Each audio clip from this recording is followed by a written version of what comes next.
box squat, j'ai envie que vous allez chercher un tout petit peu plus d'étirement au niveau de la chaîne postérieure. Donc en fait, vous mettez le pied sur les talons et au lieu de descendre comme ça ici, où là j'avais un peu plus de flexion de genou, okay, je vais en fait faire exprès d'augmenter l'étirement dans la chaîne postérieure. Là ici, je fais le désengagement, réengagement et j'essaye de garder les genoux là où ils sont et d'exprimer la chaîne postérieure dessus. Donc je mets plus de bras de levier au niveau de la hanche. Okay, et ce que vous faites souvent, c'est soit vous le faites comme ça, avec les genoux trop avancés, soit vous allez bien chercher derrière, mais vous faites ça, vous laissez les genoux réavancer. Okay, et le plus dur, c'est de faire ça, rester ici et d'exprimer la hanche à ce niveau-là. Reste en caméra. Je vais le faire avec la barre. Donc, hop, ici c'est comme vous le faites en principe. Okay, donc là c'est assez facile, hein, c'est pas un mauvais box squat, c'est juste que c'est pas l'option que j'ai envie qu'on fasse. Okay.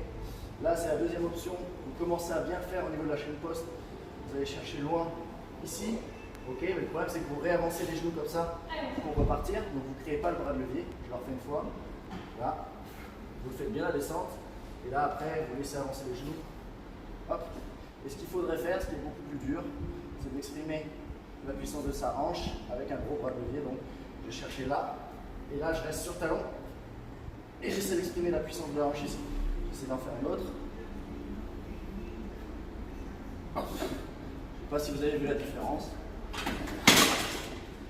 mais c'est ce que j'aimerais. Voilà, donc le box squat peut être fait dans plein de conditions différentes et pour des objectifs différents. Mais nous ici, l'objectif est plus d'aller stimuler notre chaîne postérieure pour la renforcer sur une amplitude plus grande.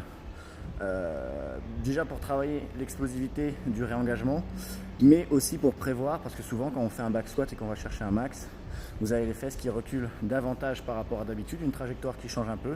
Et si vous avez été explorer ces amplitudes-là avant, et surtout avec ces options-là qui permettent quand même de mettre un peu de poids quand on a la technique, du coup, ça permet d'aller chercher, de compenser cette modification de la trajectoire.